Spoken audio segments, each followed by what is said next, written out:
Good evening, all. Welcome back to another video from FPL Double Pivot. I usually say it's Friday, so it's time for the FDR decoder, the fixture ticker decoder, but I'm doing it on a Thursday night, doing a little bit different. I can't make it tomorrow morning, unfortunately. I'm skiing. I'm teaching people how to ski. So, yeah, that would be a little bit awkward trying to do that at the same time. But welcome along tonight. What we do is we basically look at the difficulty decoder. It's color coded. It's always color coded nice for us. But quite often, is it color coded correctly? Now, I'm sure you'll agree with me. Often, you'll look at a fixture and you go, is that really an easy green fixture? Take, for instance, Sunderland the other day. No, it's not. And that's why we're here. We're here to add value so your players that you bring in or take out, you can make the right decision for. So welcome along. Sorry, people in the chat. Kieran's in the chat. He was saying he was waiting. I'm here now. You know, good things come to those that wait, Kieran. Or you just get me. Com's in the chat. Paul's in the chat. I hope you're feeling better, mate. And plenty others. But you know what? We're just going to get straight into it. We're going just going to do a quick recap of my team. I was on a pod with Kane last night anyway, so it was on there. Obviously, you've watched that by now. If not, this is my team from last game week, which seemed ages ago, absolutely ages ago. And it wasn't, it was only 2 weeks ago. The international breaks, they're just catching up on us. So 52 points overall. I jumped from 1.2 mil to 764,804th. A green arrow, not as good as Kieran's green arrow, which I'm sure he'll tell you. However, it is a green arrow. And that means it's a step in the right direction. Hopefully, we can get back on the track of green arrows. I had 6 in a row, then 1 red, but I'm back to the green. We're back in team. All right. And are we going to have a green again this weekend? Oh, yeah, baby. Got a sneaky few differentials up there. Yeah, I made 3 changes last week. Chalaba, Rogers, and Pedro. I'm going to go with they all returned because in my head, they did. Rogers did return in my head. People trying to wreck football. I know Kieran's in the chat. He's going to be going mental. But yeah, I think in all of our minds it was an assist. But yeah, Chalaba came back. Pedro, when everyone was moving off him. And yeah, Rogers should have returned. Apart from that, it wasn't the best. But hey, it was a good week to have a bad week, as they all say. Okay. And now we're going to go into the fixtures. Okay. So play along with us. Play along. I'll just take this off the stage. Now, I usually use hubs, but today I'm going to use scouts. Because scouts is good. It's very good. So at the moment, listen, you can look at however long. You can look at the whole season if you want. If you're new to the game, you don't want to look at the whole season, all right? You want to break it down. So at the moment, it's sorted by name. We're not going to sort by name. We're going to sort by difficulty or perceived difficulty. Now, what I like about the FF Scout fixture ticker, by the way, I'm not sponsored by them, but the link is in the bio. I've been a member since, well, I don't even know, but years and years ago. It's good. You can change your colours on here. It's got everything you need. Articles are fantastic. So yeah, there is a link down there too. I don't get anything from it, but if you do, then crack on. It is really, really good, and it's maybe good. It's maybe better than some other sites perceived. Okay, so at the moment this is set up for 10 game weeks. All right, but we need to cast our gaze a little bit down. I'm not looking 10 weeks in advance. In earlier games, in earlier seasons, we probably looked up to, I would say, about 8 game weeks. But now, with the way FPL is, I think you need to look in the short term. All right, so we're going to go from 10 game weeks and we're going to cut it down. All right. For me, I typically look roughly anywhere 2 to 6 game weeks, unless I'm feeling a player or I've got some data, I've got combined eye test and data, and I want to bring them in for maybe 1 game week punt. They have to have all 4 parts for me, for instance, for me to do that. All right. But what we're going to do is we're going to bring it down to, I think we'll bring it down to the next 5. I don't want to do any more than that. That gives us a little bit of long term, ready for the AFCON, people going away about 16, 17. And at that stage, you maybe want to cast your gaze to the next 4 or 5 fixtures. So you break it down into chunks. All right. Or that's how I usually play it. Now, what I do is always look on the X page, always look on FPL Double Pivot, FPL Veteran, and FPL Discomfort. Because what we do is we take a picture of it before and after, and then you can see the difference. And honestly, it helps you with your players in and out. We've already predicted Spurs to beat Man City. I think it was game week 2 or game week 3. We had Sunderland to win against Chelsea a few weeks ago. And then at the weekend there, we had Brentford to win as well. So listen, it adds massive value. So please take stock. Right. And we're just going to basically talk through the fixtures. All right. That's all we're going to do. Now we'll leave the best ones to last, or the perceived best ones to last. Okay. And we're going to start with Man United Palace. Okay. The Man United, they're a lot different home and away, aren't they? They are a lot different home and away. They're home against Everton. Listen, Everton conceded a little bit more goals, aren't they? They are attacking more, they're scoring more, and naturally, they're conceding a little bit more, aren't they? Okay. Now, me and Kieran both predicted a Man United win. I know I don't think it'll be comfortable. I think they'll still manage to do it. Even though Moyes is coming back, and I'd quite like it actually if he'd done a number on United. I would love it. Yeah, I don't think he'd do it, especially at home. People are talking about doubling up on Mbeumo and Bruno. This is probably the first time of the season where I've said, I kind of agree. Before that, I couldn't really trust them. I know they can't fully be trusted. Man United can never fully be trusted. You know, when they're letting players like Scott McTominay leave, you know, can they be trusted? I don't think they can. But at home, they are a different beast. And if you've got Cunha, most people have got Bruno, and they're going to add Cunha or Mbeumo. I personally like Mbeumo and Fernandes. For me, if I see a team with both of them, I'm worried. Do you know what I mean? I'm really, really worried because if Bruno looks in the direction of the goal, you know what's happening. He's getting bonus points, isn't he? All right.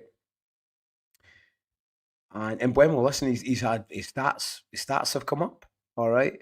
He had the highest XG for quite a while. And you know, he's been scoring goals as well, which is the main thing. All right. Good thing about this on FF Scout is, look, you can change the colour. So if I think, you know, do we think Everton's a green fixture? Yeah, we do. But I wouldn't say it was that green. Do you know what I mean? That's like the best green we can have. I'd probably go like a lighter green into a bit of a white. Okay, because listen, Everton at times, they can still change it. They can still turn it on. All right. So let's go in. So I'm going to change that to a wee white. And listen, you can use any colour scale here. I use any really. And you can even just go and reset as well. Let's go for a little blue. All right, a blue for me is a bit of a medium. All right, so that's the set. Let's not go blue because that's too blue for everybody. All right, but what we need to think of is here we go. Is reset default, and that's just the easiest one. Okay, so now we made that a little bit more light than the Wolves. Wolves is a good fixture. All right, that's what we want. So yeah, in terms of score prediction, put in the chat what you think, guys, girls team. I think at the time I said a 3-1. I think Kieran wasn't far behind, and I think we're probably all in agreement that though it will be a tough game, United have turned the corner, and I think, do you know what, Sesko being out, I think it helps him a bit. The other day he wasn't good. He wasn't good, and it seems like they paid a lot of money for not much return. So yeah, I don't know. I don't know what they're going to be able to do with that. It's probably good because Mbeumo plays, you know, and Cunha play more of an advanced role, which is good, which is what we want. And the key this year to FPL, and I think it's always been really, is we want more midfielders in terms of captainable choices. This weekend, if you've got Salah, do you captain him? For me, no. No, there's nothing to back it up unless you're confident, and people have said they're confident that Salah's been playing really well. He's just not. The numbers haven't backed it up. The eye test hasn't backed it up. Nothing has. So you need at least two of these. You need at least two of these to do it. Now, what else you can do on this? You can come down to edit team ratings. Okay. So at the moment, if we look Man United Everton, so Man United here, don't worry too much about the number. All right, you can just tell it's roughly about half the bar. Okay, but you can see there Man United and Everton. Everton rated just slightly behind, and Man United are just ahead. All right, Everton are 1100, Man United are 1135. I think it's more of a golf. All right, so what we're going to do is we're going to take Everton down a notch. We're going to go to roughly about 1,000. All right, that's a bit harsh. Look at that. It's like nothing there, is it? Roughly about there. All right. Man United, I think they're a little bit better than that. I know when the Man City are here, Liverpool here, but they're going to bump up a little bit. All right. I'm going to push them up just a little bit. If we come back up here, that has now pushed Man United to the top of the fixture ticker. Okay. What I'm going to do, because we do this week to week, and usually I cast my BDI on kind of 4 or 5 game weeks. I'm going to bring it down. I'm going to just go to 2 this week. And that's going to give you more of an idea. In fact, we'll keep it 3. I'll give you more of an idea over the short term, at least 3 game weeks. That's enough to get a player in. And if you have to, it's not ideal. If you've got some transfers remaining, take them out. Now, the good thing about this is when you reduce the game weeks up the top, or when you add, it will obviously change for difficulty. All right. Now, you can have ascending or descending, right? Obviously, I mean, you could do descending for who you're going to attack, but obviously we want to look at ascending. And Man United are up there. We've changed the rating for Everton, and Man United are up there. It's more of a green fixture, which is what we want. We think Man United are going to win. And now they're third from the top in terms of fixtures coming up. The middle one is the only one that's pulling them down from being top, which will be against a very, very tired Palace with injuries. So really, Everton, Palace, West Ham, pretty good fixtures. 2 homes and pretty good fixtures, all right? So you can see already we're thinking about different players in and different players out. Okay, next, while we've got them at the top, we're going to go Bournemouth, West Ham, all right? Bournemouth are, again, a little bit like Spurs in terms of home and away form, probably like 2 or 3 teams in the league. It's very, very drastic from their home and away form. And that's going to be in a little bit of a slippery slope for Bournemouth. They used to go away to even big teams and put up a tough battle, and maybe even come away with a draw or a decent win away from home. Recently, that's not happened, and they've been conceding a lot of goals. Now, in terms of players, Senesi, you getting rid of them? No. Go and have a look at the data. There's a fantastic article in the members areas on FF Scout, and it talks about how much ahead of the data Senesi is. So there'll be times you might not have to use him every game week, all right, but he can come in and he can come out. And most of us jumped on when he was cheap. So really, he's movable in and out, all right? Let's go down and have a look at the rating. Bournemouth, West Ham. You can see Bournemouth, not too bad. They're about 1150. All right. They're not too far behind Chelsea and Crystal Palace. I'd probably say that's a little bit right. Yeah, I do agree with that. Now, West Ham, they've got them ahead. Okay, they're only marginally ahead of Wolves. But I don't know if they've turned a corner. I don't know if they have. Is it enough to get a draw, though? Can I see them going away in Nuno team, setting up well, setting up defensively? Remember, he was at Forest, and at times he frustrated teams, managed to get a win or a decent draw. Yeah, I think it is. So for that, I'm going to bump them up just slightly. Bournemouth, they're just going to go down very, very slightly. Again, if we look up here, it's updated it. It's more of a lighter green, so it's a bit of a tough fixture. And listen, we all know West Ham have been playing well. Wolves haven't been playing well, all right? But they've got a good manager. Me and Kieran, we didn't really see eye to eye about this last night. Nuno is a good manager. He is a good manager. I'm not saying Areola's not, but he's more than capable of turning that side around. And you can see in the second half of the game at the weekend, and even the one before that, he made three subs, and he had what seemed his set formation and his set players. I think he was still finding his feet. I think he was still testing players. Actually, what he was trying to do. He was trying to test them to say, look, do you want to be in this team? Do you want to fight for it? Because at the moment, they're in a relegation battle. In terms of score, I can't remember talking about it. I'm pretty sure I had a draw or a slight Bournemouth win. I think I went 2-1. Yeah, it'll be tough. But listen, if they drew, wouldn't surprise me. Bournemouth remain at the top of the ticker. West Ham, Sunderland and Everton. But listen, should they be at the top of the ticker? Now, what would be good about this is, and you can, and do you know what? I'll probably do it next week, is you can break it into half, or you can break it for attack and defence. Now, we look at Bournemouth, West Ham there, and it's just green. It's just a green fixture. So we think the more engaged managers, relatively more passive players, they'll quickly look at that and go, right, I need to get a player against Bournemouth. It doesn't differentiate between attack and defence. And I think it should really. It should be able to half it. Half for attack, half for defence. Now, Bournemouth, would I get an attacker? I am looking at Semenyo coming back in. And it is worrying me not have him. Listen, is he going to play at the weekend? He proposed the other day, so that's why he wasn't in the squad the other day. I think he'll be back, and he'll be on a bit of a high, won't he? He'll be on a bit of a high, because I imagine she said yes. I seen the picture, so I imagine she said yeah. But does it worry me that much? You've got a West Ham team that are trying to be resurgent, trying to put things together, battling for the side. You've then got a Sunderland. Listen, I don't have to tell you, we all know about Sunderland. Changed our perception this year of promoted teams. And then you've got Everton, which again, Everton are no pushover. And again, it matters if you're home or away. They've got 2 in this. All right. But still, it does matter. And really, how much damage can Semenyo do? I'm thinking I'm saying that now. I'm probably going to end up clipping it. I'll probably get about 4 goals in this period. But there's other players I would probably rather go with for better fixtures. That's just me. You might not agree. Yeah, if you don't agree, put in the comments. Let us know below. While everyone's listening, if you're watching it back, if you're watching now, if you could like, subscribe, all that kind of good stuff, it helps us out with the old wizard algorithm. Okay, while we've got them up here, Liverpool, Forest.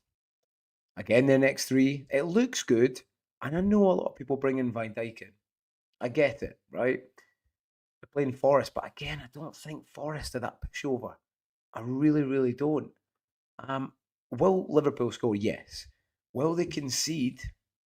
I think so, yes. So this is why this decoder is so good. We're looking at the fixtures upcoming, and it makes us reconsider our position, our team, and the players that we're going to bring in and out. And for me, one, I just don't see. You're moving. Listen, I'm not saying don't get rid of Gabriel. You need to get rid of Gabriel because he's going to drop in value. Even if you got him at the very, very start, I think you got to move him on because he's looking at between 1 and 2 months. That might extend to the right. There's no point in keeping a player that expensive on your bench. So you do need to move. But everybody, team, we don't have to move from an expensive asset to another expensive asset. If they're not doing the business, then what's the point in getting them? I think for me, that goal last week that got chalked off, and by the way, it rightly got chalked off because Robertson literally had to duck out of the way for him to score. I think that's hoodwinking everybody. Kind of like the Madrid game. Oh yeah, Liverpool are back. They're back. They got a win against Madrid. Listen, fantastic result at Anfield. Still a good result. Clean sheet. Madrid won. They were pretty poor in the day. And Liverpool, anybody can get up for one big game. Anybody. And you see in the next game, they conceded. You know, so I swapped Van Dijk for Gabriel about 5 game weeks ago. I've not looked back. And I don't really want to go back there. I really, really don't. Just looking in the chat, more people have joined the chat. Sandry's in the chat. Frost Greg's in the chat. Jackie's in there. Proj is in there. Good evening, pal. They're all in there. Fantastic. Good to see you all. So yeah, for me, I'm not too concerned. If we go down and look at the ratings, all right. Liverpool, I mean, listen, they're just behind City by what? 20 points. Do we think they should be up there? I don't. I really don't. So we're going to bring them down a bit. It's easier to do this. So we're going to bring them down a bit. I think they're on par with kind of United. I really do. Look, United, Chelsea, Liverpool, they're all on the same bar. City are further out and they will move in a minute. I just don't see it. Forest. Let's look at Forest. And we know already, look, they're on the same tabs as Sunderland. Though that seems good for rating, they're only just ahead of West Ham. Just ahead of Leeds. This is what I'm saying, people. All of these points come from a bit of an algorithm. All right, taking into consideration everything. I tell you what they don't take into consideration is watching goddamn football. And that matters so much more than data. Yes, we can use data. I use data, but use it as an aid. You need to be watching games. Or similarly, what you could just do is watch FPL double pivot. Good segue there, wasn't it? Right, so Forest is coming up. They're coming up for me. I think they've turned the corner. And people are thinking, oh, yeah, they might go down now. No, it'll be absolutely fine. You'll be absolutely fine. Come back up here, so the rating's a little bit higher. And now, look, Okay, they're still third, but they've got Forest, then West Ham, and then Sunderland. Difficult-ish games. Can you see Liverpool, unless they're at home? I know the game with Forest is at home, I get it. I still see them conceding. I really, really do. They're just too stretched in the back line. It's not a good enough back line. So I think they score. I'm not going to move for Van Dijk. I'm going to look elsewhere. I know some people, Treg is talking about Brentford, which I don't want to say. I said, I said a while ago, nobody wanted to listen. I think that's a little bit too short term for me, but I'll be looking elsewhere. I will. And we'll come on to what players I'll be looking at in a little second. But yeah, they've still got good fixtures, attackers. Who do we know to bring in? I'm not sure. I've got Gakpo. I'm happy. I'm going to play him at the weekend. I'm still not sure about him. Minutes and performance wise, both. I could take a -4 and take him out and bring somebody else in, a bit of a punt. But listen, it's a good fixture. I think Liverpool will score. I think they will win the game, but I do think Forest will score as well. Palace, Wolves. And again, team, we look at this and we go, this is done. Do you know what? People will be doing the selections. Crystal Palace, 2, Wolves nil. Crystal Palace, 3, Wolves nil. Well, I've got a little prediction for you people. And I'm going to clip this because I think Wolves will score. Listen, I'm with you. I know they're poor. I know they're a poor team. I get it. They've hardly had a shot on target. The only one shining light is Strand Larson. All right. He's not that fit just now. I just got a feeling Palace are becoming a little bit tired. They've got a few injuries. It's only natural, a little bit like Arsenal. They're going to start conceding goals. They're not in the same standard as Arsenal, so they are going to concede goals. Similarly as well, do Palace batter teams? They don't. They don't really batter teams. Okay, Mateta scored a hat-trick, brilliant. And again, that kind of tricked us a little bit, all right? But they're not going to score too many. I think they will win the game. But I think it'll be, again, about 3-1. Listen, at the moment, I've got double Palace defence, so it's not me saying that with no Palace defence or no dog in the fight. And I think I'm just going to play 1. I don't want the clean sheet to go if Wolves do win. I know I could probably hedge my bets, but I stay true to what I see eye test and a little bit of data, because if it does pay off and Palace do concede, then I'm going to be above those people that just blindly, I'll just play them because they're a worse team. All right? You need to look at the fixtures as well. If we come down and have a little look, so Palace, yep, they're on a rating of 1165, which isn't too far behind Liverpool. It's on par with Newcastle, which isn't far away. Wolves, they're not far behind West Ham, but for me, that's too high. That's way too high, so we're going to bring that down.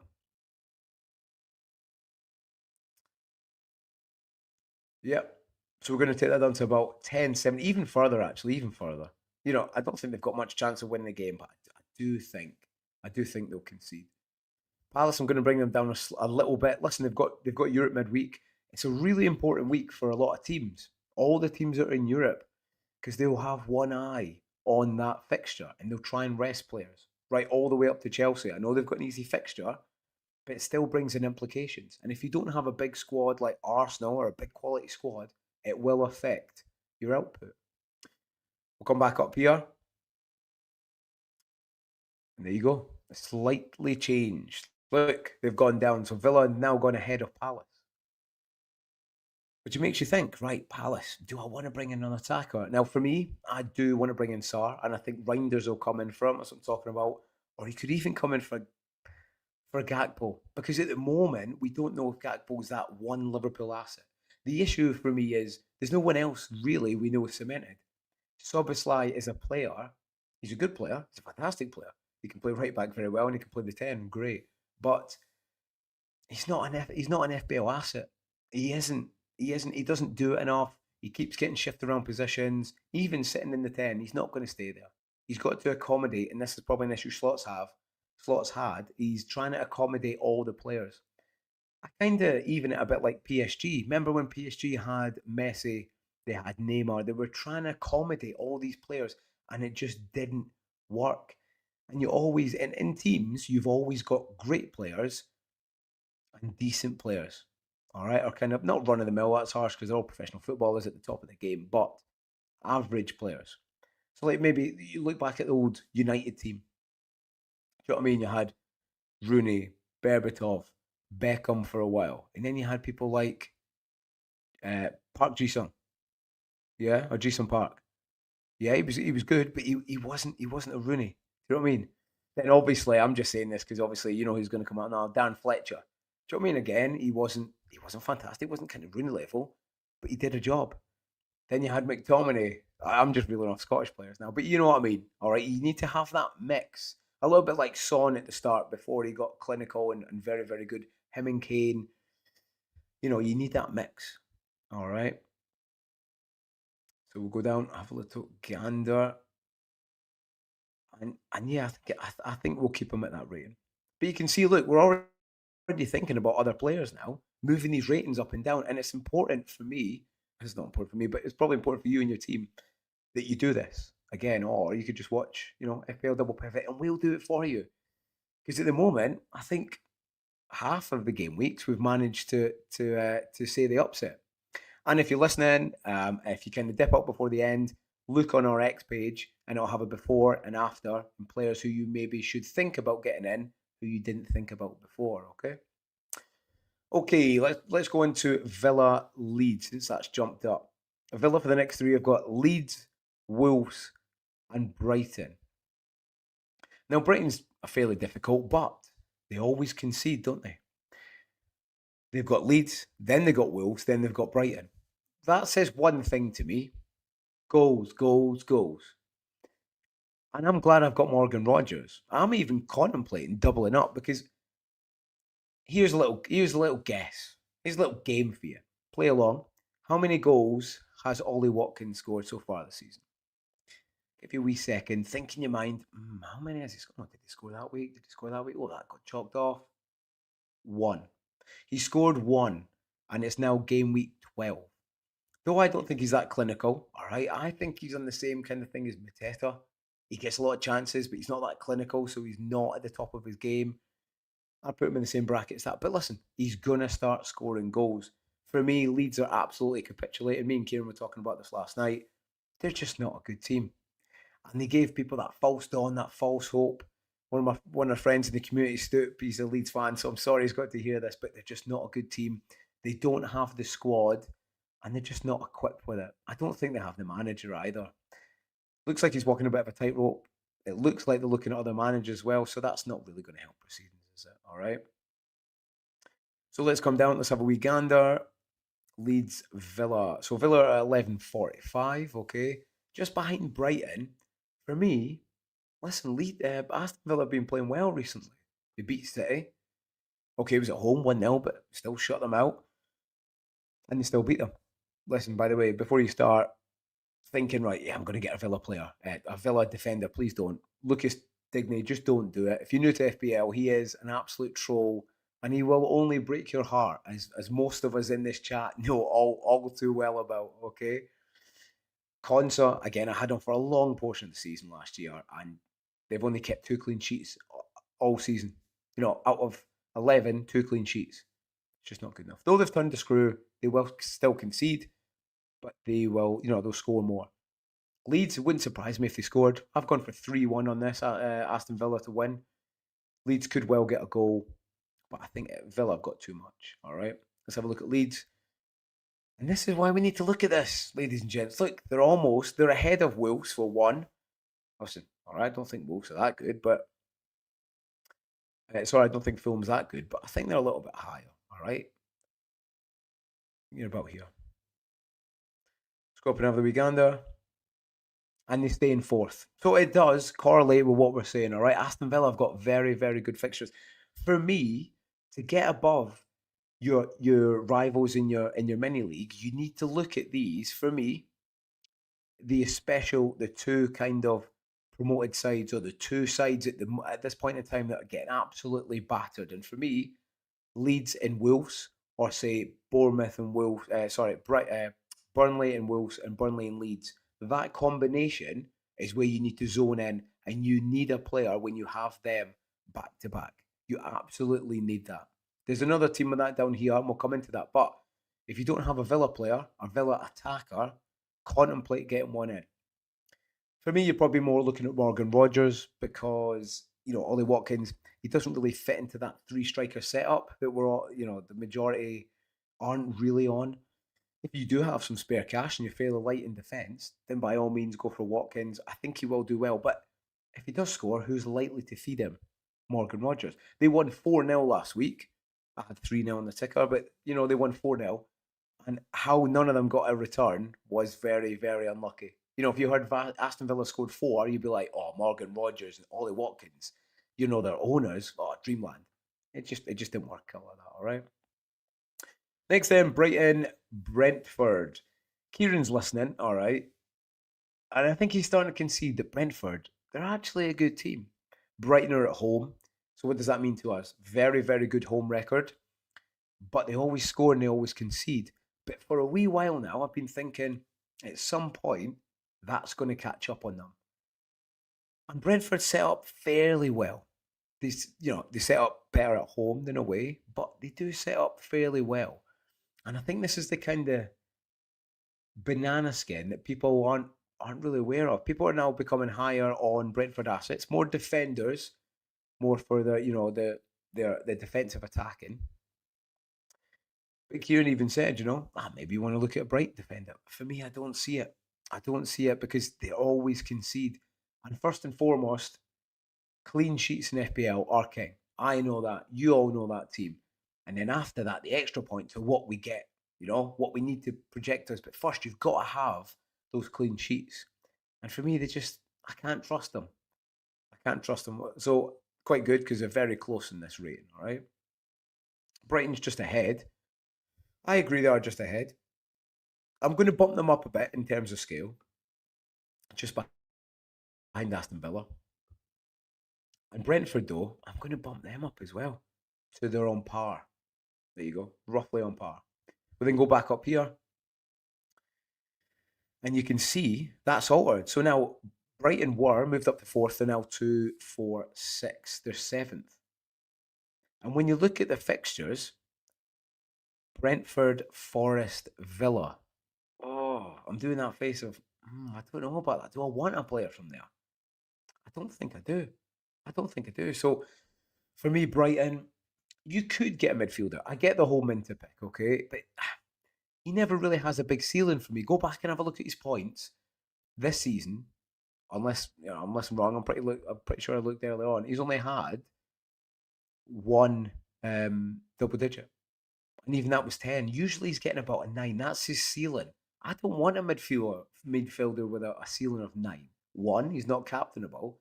And 2, I want the upsides. I want the potential upsides.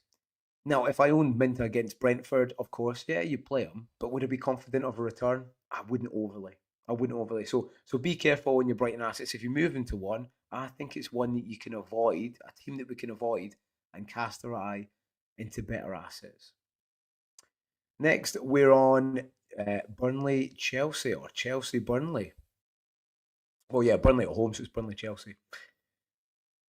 Their fixtures. Listen, nobody's looking at their fixtures, obviously, right? So I'm going to scan over them. Okay, it's good to see who you should be owning. You should have someone from Chelsea, Brentford, and Palace in the next 3.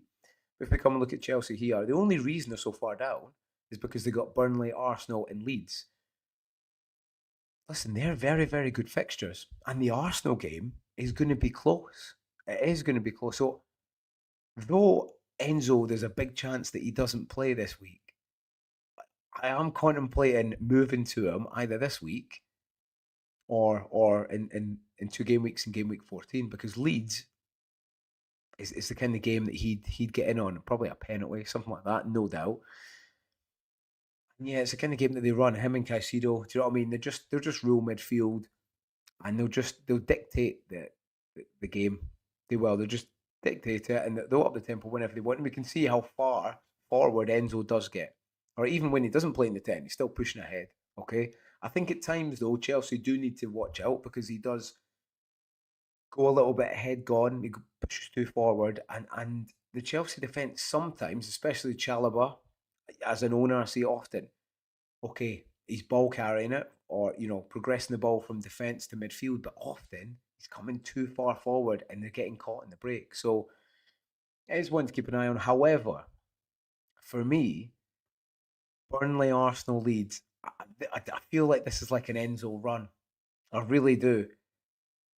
People think he's not going to play against Burnley. It's probably a good chance, but oh, how fresh does he want Enzo to be? I know they've got a tough game on, midweek. I still want my player to play. I'd probably take him off early, and I think that's what will probably happen, in my opinion. He'll get 2 goals, maybe 3 goals, and then he'll bring Enzo off and give him a little bit of a rest. Keep him fresh, but keep him dialed into the game. So we're going to come here. Yep, Chelsea, Burnley. I mean, listen, Burnley are bad, but I've got them. In fact, let's pump up. I've got them ahead of Everton just now.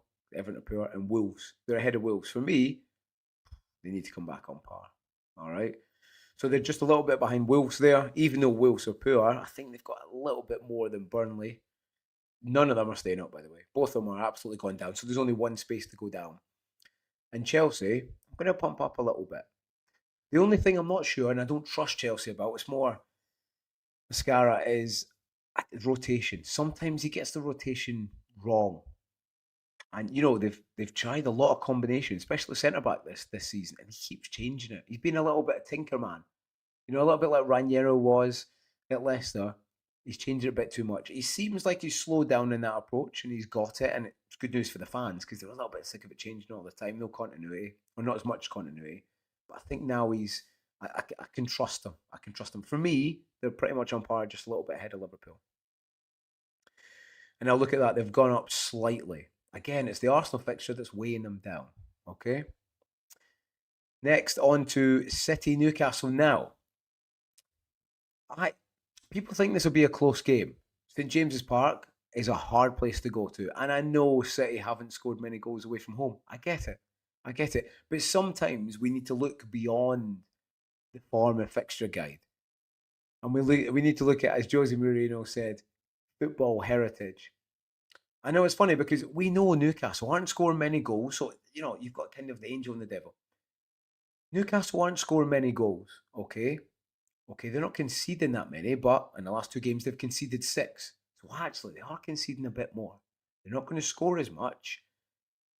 And on the other hand, what we're saying, a lot of us are saying is, City, they'll click into gear and they'll start motoring. And that's when they'll start winning games and battering teams.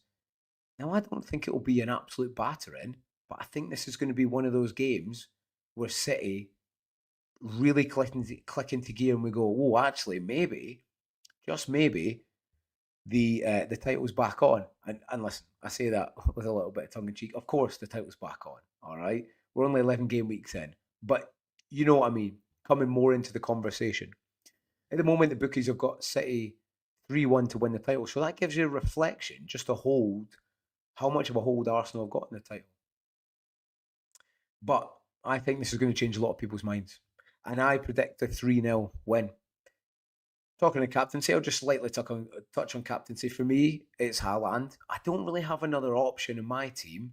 If you've got Salah, maybe if you've got United midfielder, I'd maybe go there like a Bruno. So many routes to points. But for me, I think Haaland scores a brace. And I get they haven't scored many goals away from home. But listen, when you're playing a team that have just conceded 6 to Brentford and West Ham, I'd be a little bit more confident. They've got a little bit more injuries now. They're getting stretched at the back. I think Haaland, he's had a little rest. He's got Norway to the World Cup. Hopefully plays Scotland. I'd like that. And yeah, listen, he'll be raring, absolutely raring to go. And he'll be liking the challenge at St James's Park. He will. So let's go down and have a look at the rating. Man City at 1250. Yep. They're just behind Arsenal. So they got 1250 and Arsenal just at the top at 1300. All right. I'm actually going to move them up a bit. I think they're motoring really, really well. And I'm going to have them on par with Arsenal right now.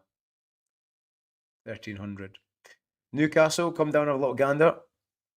They're only just above Forest. And I've not moved this yet. They're a little bit behind Tottenham.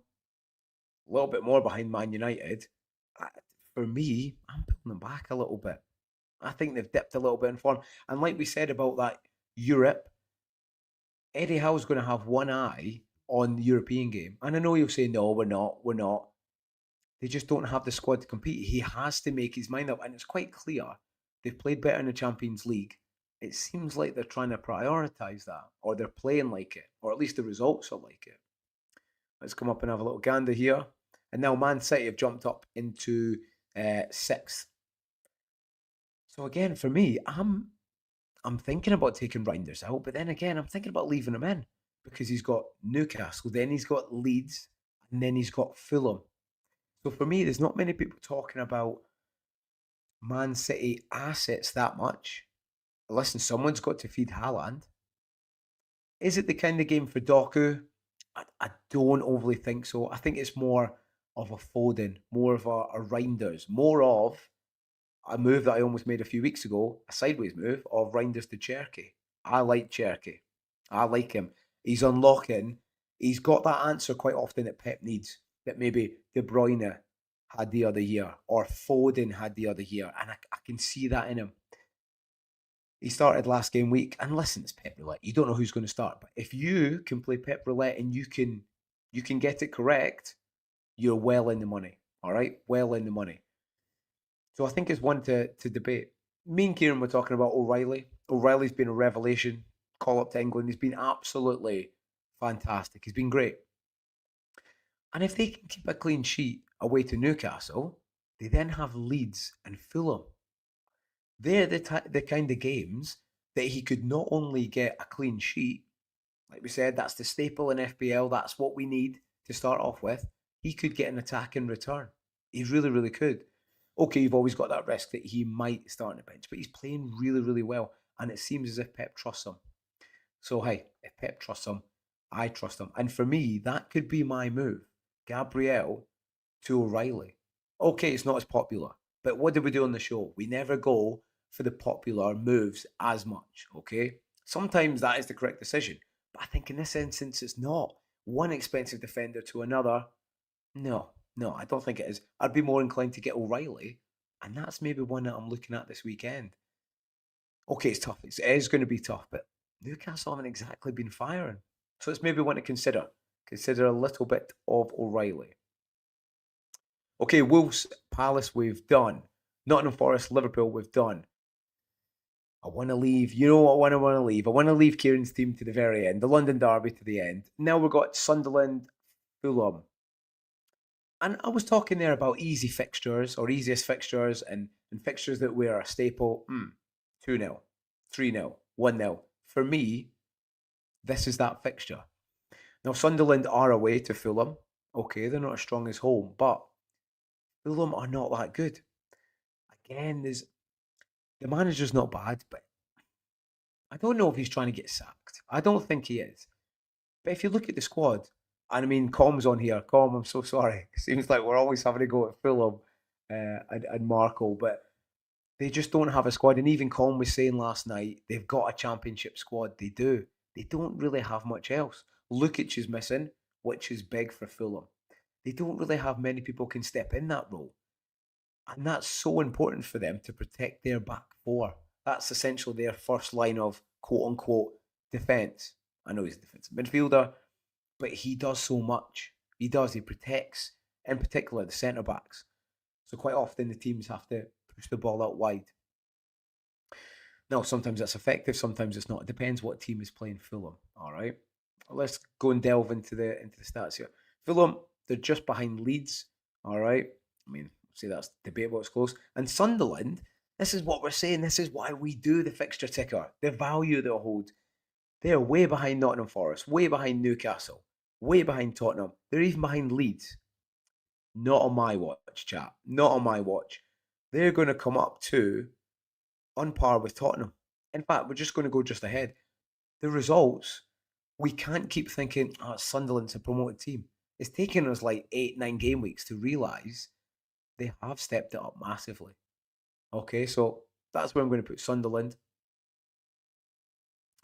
Now, they've already moved up here, and we've only moved Sunderland. Let's go down. Let's have a little gander at Fulham. Fulham has to come down for me. Too high. Roughly about there. And now look at Sunderland's fixtures. Fulham, Bournemouth, Liverpool. I was looking at a defender. I was looking at Ballard. I just feel like he's going to get something against Fulham. And listen, Hans Christian Andersen, everyone's raving about him. Everyone raved about him. Big Trig raved about him. So did Gary. Oh, you got to have Anderson in. Well, he didn't do much the other night when Scotland smashed 4 past them, did they? I'd put that in. Yeah, I just feel like it'll be a good matchup, a good physical matchup with Anderson, but one in which Dan Ballard, hey, for me, I see a future England player in there. I really, really do. I know he played at lower level. I'm talking, full squad. And I don't think it's long before he's in the squad. Looks like an old school centre back, John Terry type sketch. Okay, listen. I'm not saying he's on the same par, so chat, don't jump on me, but you see what I mean, all right? And this is what we get by watching the games. You can't you can't get this just by looking at data. So Sunderland, again, attack wise, we probably don't win any attack. For those that have got Xhaka, well done, absolutely great. You brought him in. I think there's a few in the chat who had him. Fantastic shout. So I'd play him. Full on Bournemouth. Liverpool's a little bit of a tough one, but you never know. With that Arsenal background, you just never know. Fulham, by the way, yeah. If you've got King and stuff, I know I get it for the bench boost, but listen, Sunderland, Tottenham, and City coming up. He's fine to sit on your bench. You're not going to use him if you've got a position to waste, but you might want to start looking for a better, cheaper alternative. Okay, so we've done Sunderland, we've done Brentford, we've done Everton, we've done Newcastle, we've done West Ham, we've done Fulham, we've done Leeds, and it's time. It's time for probably the best game of the weekend. Is Tottenham Arsenal. Excuse me. It's Tottenham Arsenal. Again, this is one we need to look at. And I'll tell you off from the off chat. I've not gone for a win in this. I've gone for a 1-1. And I think this is one where it's a tough game, it's tight. It's a London derby, it always has been. They've always been difficult. Obviously, it's always been a London derby. It's always been difficult and usually entertaining. Listen, Thomas Frankie's going to go there and he's going to set up well. And he's not really going to give an inch. And though Arsenal are a lot better at home, they are more attacking, still going to be cautious in this game. The effect of losing Gabriel, listen, we'll see. So far this season, hasn't made much of a drama. Mosquera has come on there and he's done really, really well. But this is a big London derby, and though Tottenham haven't been playing well, I think they do have a goal in them. We talked about that natural drop off of teams anyway, and with Gabriel, that's exacerbating that drop off. And I do think Tottenham score. I do, and that's why I've gone for 1-1. Again, put in the chat if you're watching it back. Put in your prediction of what you think the score will be. The point I'm trying to get to you is we have to look at each game essentially in isolation. Because people go like this, yep, Arsenal, Tottenham, yep, Arsenal been playing better, yep, Tottenham, yep, 2-0 Arsenal. I think it'll be a tougher game than people expect. Does that then mean that Saka, that I have, many of, is not captainable? No. And the reason why, if Arsenal are going to win the league, Saka has to play well and have to put in big performances in games like the London Derby, the Tottenham games. Hey, listen, he genuinely could get 2 goals, he could get goal and assist, he could turn it on. All right, so don't discount him.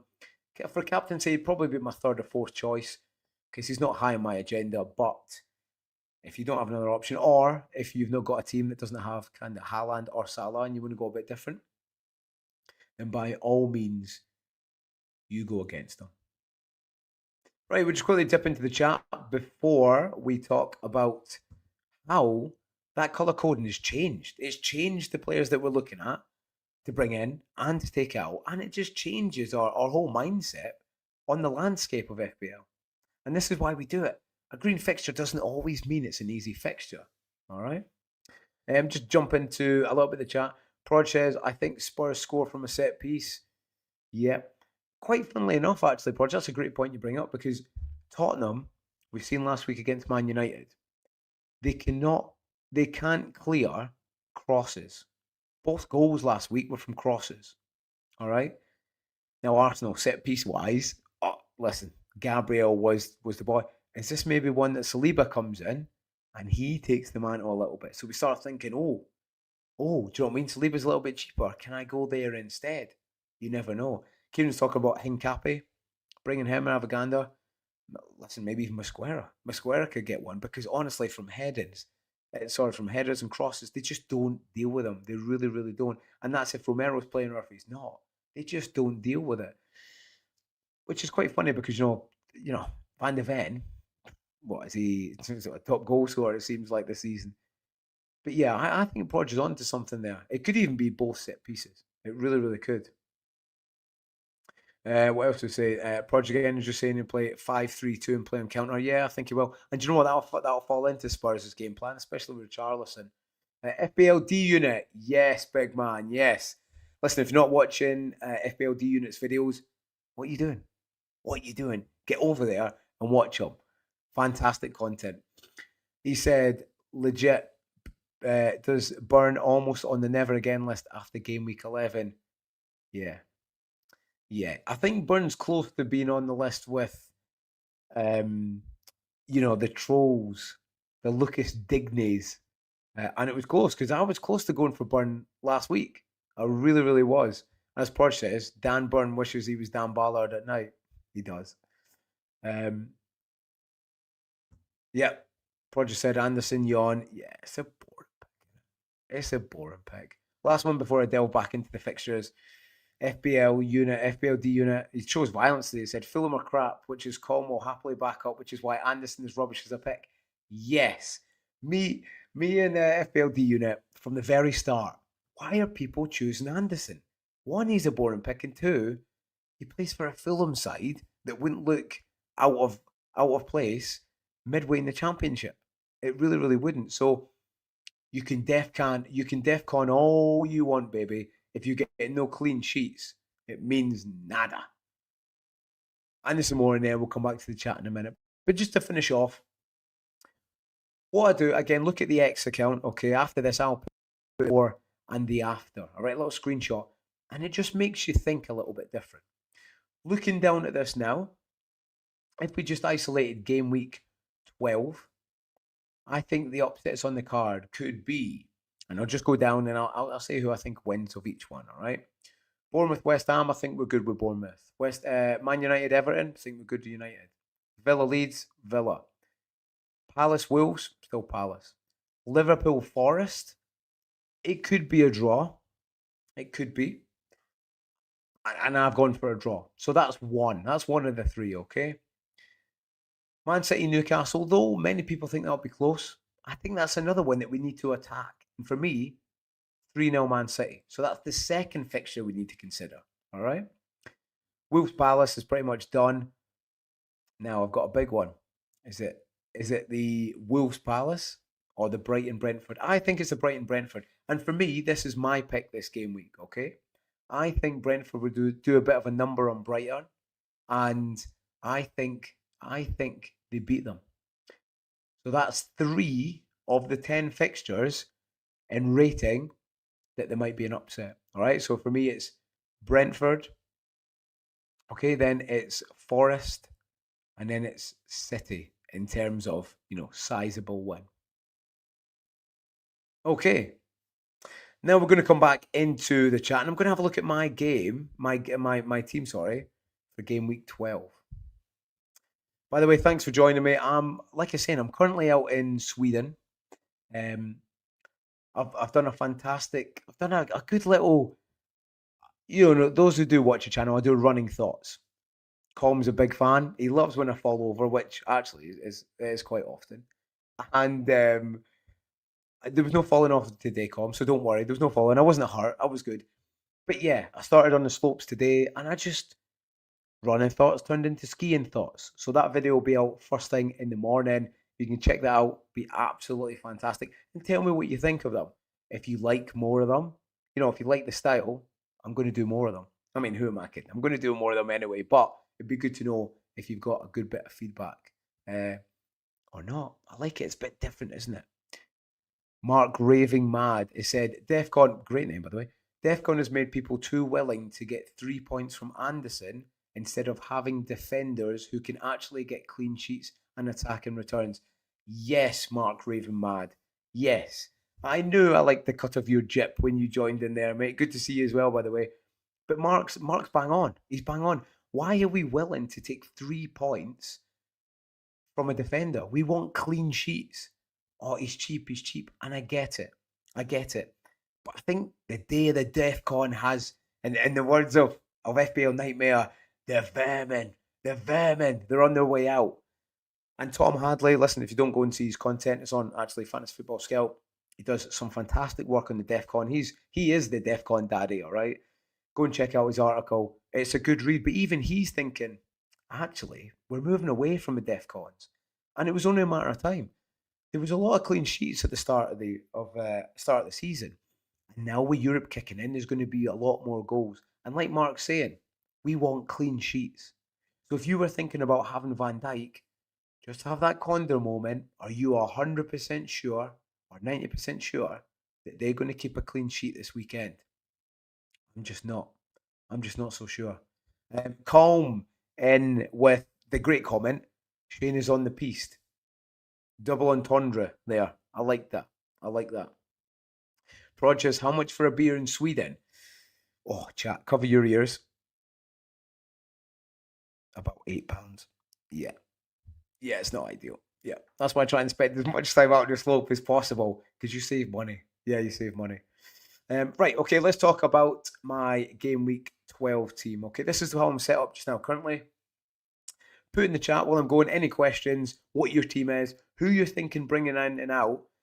And again, if you're watching this back, put in the comments of who you're not thinking of bringing in now or who you're not thinking of taking out because we've gone through this decoder, the massive value decoder.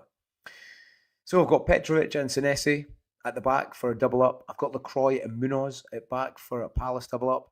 Again, I'm not overly happy about that. And I think I might move to a 3 at the back and put 5 in mid.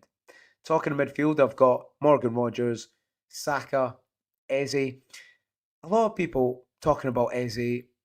Kieran was talking about him last night. He's only had one return in the last 4 game weeks. But again, from watching the games, he's had chances. The last 2 games that I've watched in full, he's had the chances. He's just not been that clinical. Now, that could mean one or two things. He's not as clinical this season, or his time will come. And I think his time will come. And listen, if Arsenal scored at the weekend, Saka goal, it wouldn't surprise me if it was an Eze assist, or even an Eze goal and a Saka assist. That would be sublime. So they're staying. They're going nowhere. Okay. In terms of me and my team, I'm kind of building for a bench boost. That's what I'm doing. So I'm being a little bit more cautious. If you've got more free transfers, then you might be a little bit more fruitful with them. But I'm not. I'm not really looking to make many. Then I've got Reinders again. At first thought, yeah, he needs to go, and I think he does need to go. But if it is, I might make a sideways move. I want 2 assets in there. Now that could be a Cherky, or that could be an O'Reilly at the back, which I'm not opposed against. Obviously, Gabriel would go and O'Reilly would come back in. And that could be the way to go. Listen, I could maybe even triple up. I could get the early triple up on City that nobody else has. That is a possibility. Reinders hasn't been doing the business. I have kept him too long. Most of us kept him too long. Can I make it another game week? I'm probably bordering on him go. But we'll see. Up top, Yao Pedro is going absolutely nowhere. And Haaland. Captaincy's on Haaland, and I think it's going to stay there. I do. You could look at other people like Saka. You know, I've actually been thinking about a cheeky little Rodgers punt. Now I'll have to think closer to the time, and I'll probably do a little deadline stream on Saturday. Put in the chat, team, what you think about that. Because no one's saying that. No one's talking about a Rodgers captaincy. Okay, it's a little bit left field, I get it, but you know, if he scores, Haaland has to score 2 goals just to roughly keep his score just above his score. Because his likelihood of 3 bonus points. If he gets a goal and assist, we're in dreamland. Because unless Haaland gets a hat trick, you know, he's not going to beat him. It's scary though. I've backed Newcastle to get a bit battered by City. So for them to go out and branch out to a Rodgers as a captain, I can't really stretch to it this week.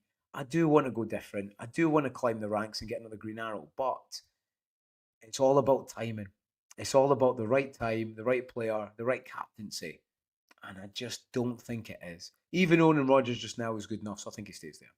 On the bench, I've got Vicario, Gakpo, Gabriel, and Mark Gui. I do need to get rid of Mark Gui because he's becoming an issue. He's a blocker, isn't he? He's that third Chelsea blocker. coming back from Sunderland to Chelsea. At first, we thought, oh no. Then we're like, yes, he's playing for about 10 minutes. And we said, no, he's not playing. So he does need to go.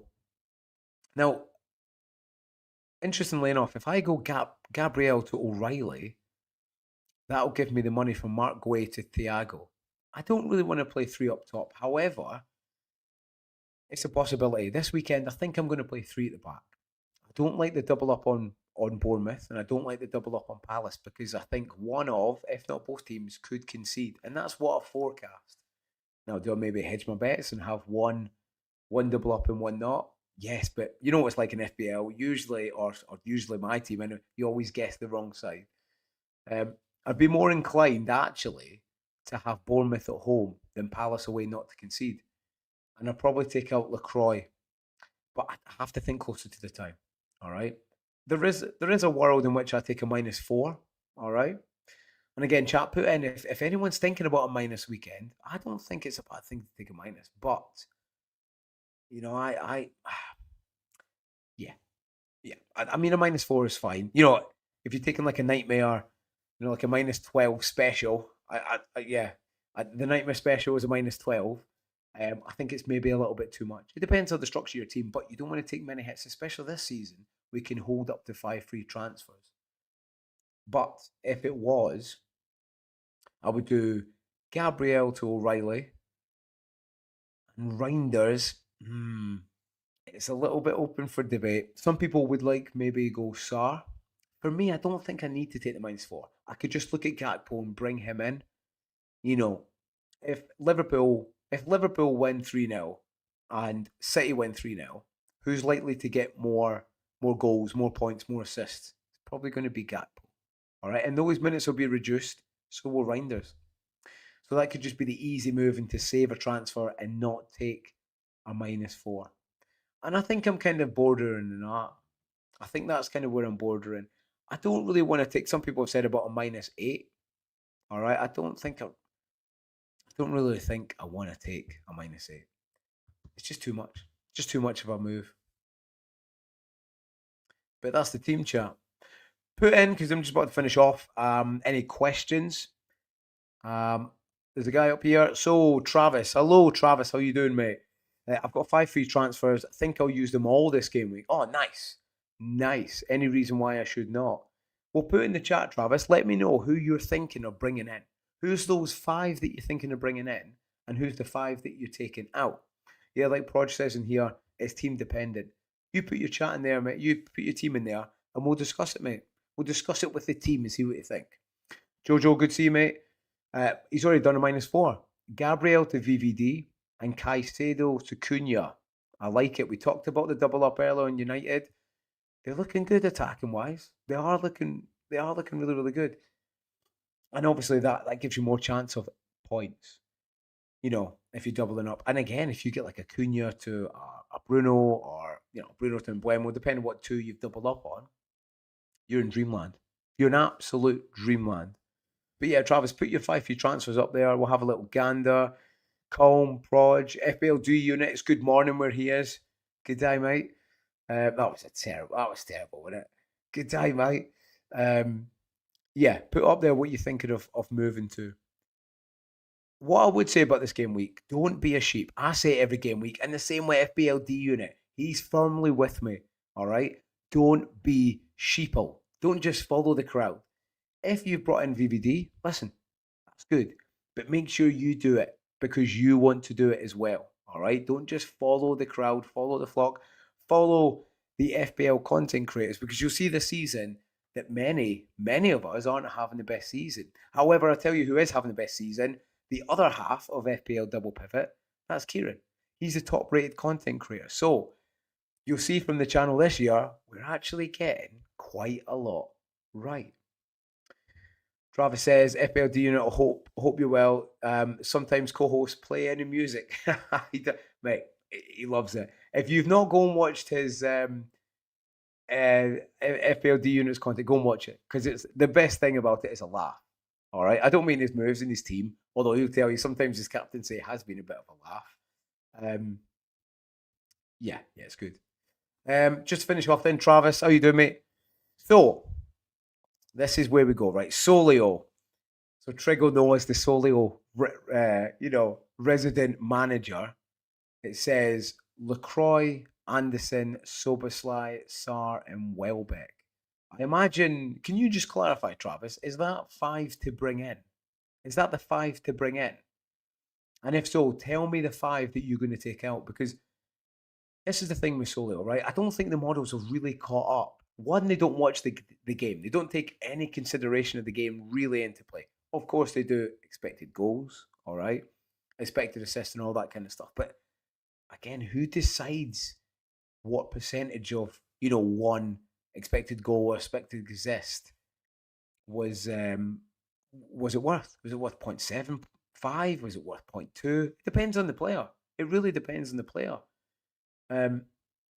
Com says 3 out of 5 for me.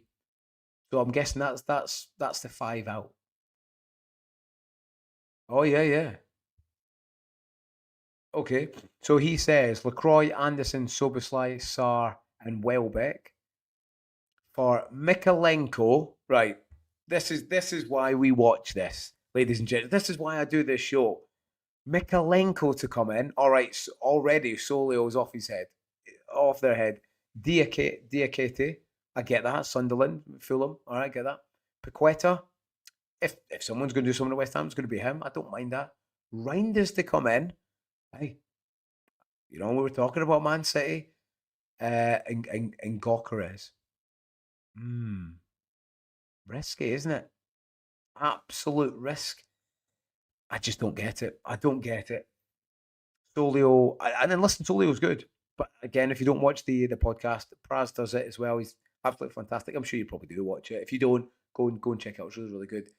Yep, Prod says Trig swears by Solio. Yeah, he does. He does. And it's funny because these aren't shots, but he's talking about a GOAT pick this week. We were chatting a few weeks ago and we were discussing Brentford might be coming into play. But yeah, I don't know if that's got to do with anything that Solio says, mate. That's the thing, do you know what I mean? I don't know if it's got anything to do with that. Anyway, ladies and gents, listen, it's been an absolute pleasure tonight again. Even on my way, we're still producing content. And tomorrow will be the first skiing thoughts video. I'd love it if you can give us a little bit of feedback, a like, subscribe, all that good stuff. Hopefully by Christmas, okay, we're going to get to 1K. We're actually up to 750 now. So if you enjoy anything you see here on the decoder or the team matchups that we do, then please give us a like, give us a comment, and do share it. There's 2 fantastic shows that are on here that Kieran's done recently. Is FPL Tension. All right, it's a great game show. Trophy Mo's been on there. Juice has been on there. Roberta Hollis and Trig. And then the newer one with Gianni, obviously from Black Box, FPL Mode, and Fantasy Football Hub is in there as well. It's a stellar lineup. It's an absolutely stellar lineup. So do go and check that out as well as the rest of the content. And we stepped it up this season, ladies and gents. We stepped the content up. Hopefully that reflects to you. Hopefully you enjoy the shows. And yeah, for now, listen, good work. Good luck on your game week 12. Let us know who you finally bring in or bring out. Let me know if this decoder model has made you consider a different player in or out. And we're going to keep an eye on those 3 key fixtures. The 2 main ones being Man City and Brentford. But for now, those all in the chat. FPLD Unit, Cole, Proj, Eddie, Travis, Rob, all of yous. Been absolutely fantastic tonight. Listen, have a fantastic game week 12. Have a great weekend. And I will catch you later on. Bye-bye, team.